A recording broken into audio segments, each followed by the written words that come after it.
I just want to make a quick video about this science experiment that we had on tap for today.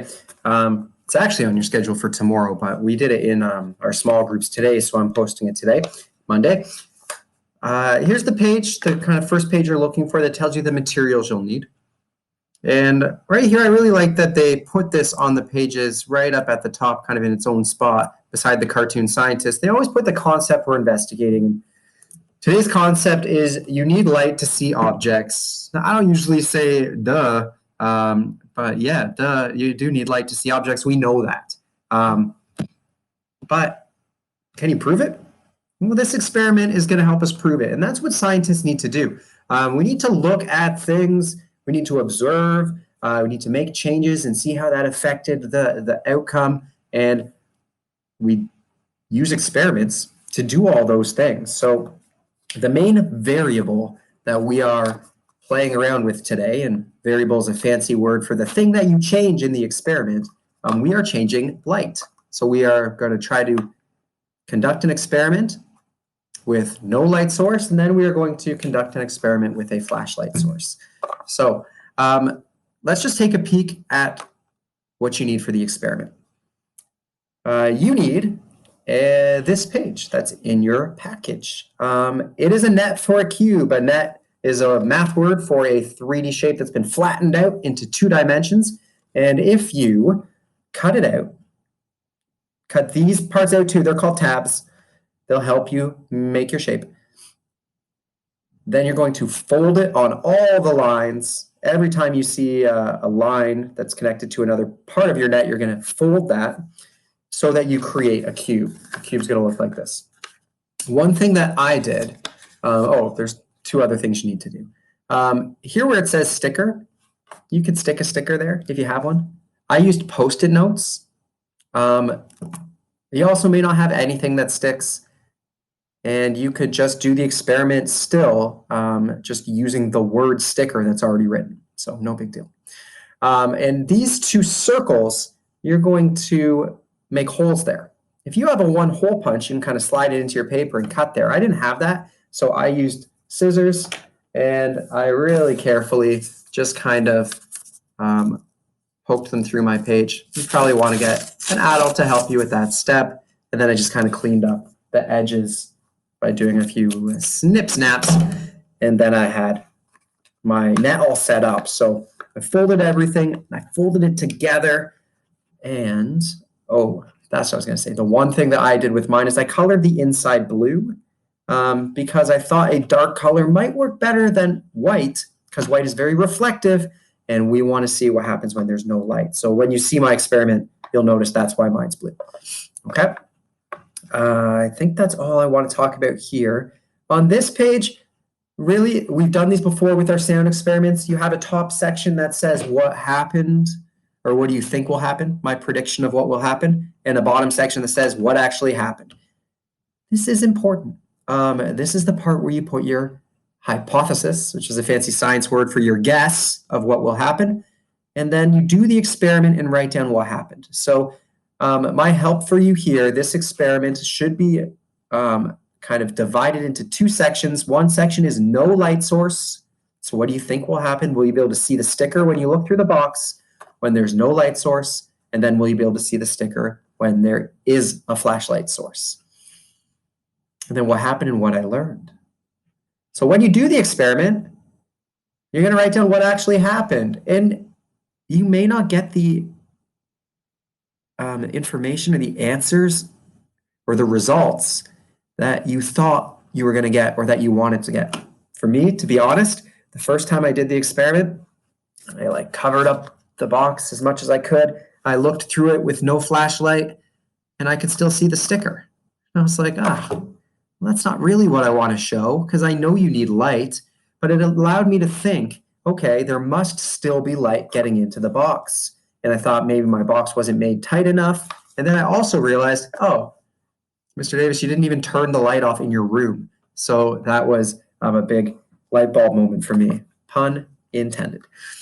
Okay, you can answer this section by using words. You can use pictures. You can use a combination of pictures and words, and that's what you're seeing here. All right, so please do this experiment. If you actually make your box and do the experiment, please take a picture of you doing the experiment and send it to me in an email. I love to see when students take advantage of hands-on opportunities. However, you might choose not to do it, and maybe you'll watch my experiment, which I'm about to show you. So I'm encouraging you to do it, but if not, then at least you're watching this video, you're going to watch my experiment. So if I go into I think what I'll do is I'm going to go into a Google Meet so that I can see myself on the screen. I'm going to turn my camera on. And I'm going to pin myself. Perfect. Okay. So the first step of this experiment is we've got two holes. One, if we look straight through, we can see the sticker, and then the other one is kind of on top. So I'm going to cover that top hole. And then I am going to make it dark in here. I'll be right back.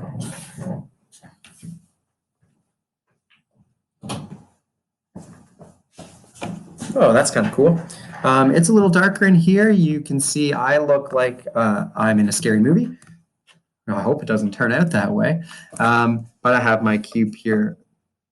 Even though there's all black behind me, you can still see me. And in our small groups, we kind of came up with reasons for why that might be. One reason is, oh, there's a big window letting light into my room. But the other reason is my computer screen is bright. And it is a light source. And it is also that light coming off my screen is reflecting off my face, going back into my camera and coming over to you on your screen, and then going into your eyes and into your brain. Isn't that crazy? That's what's happening.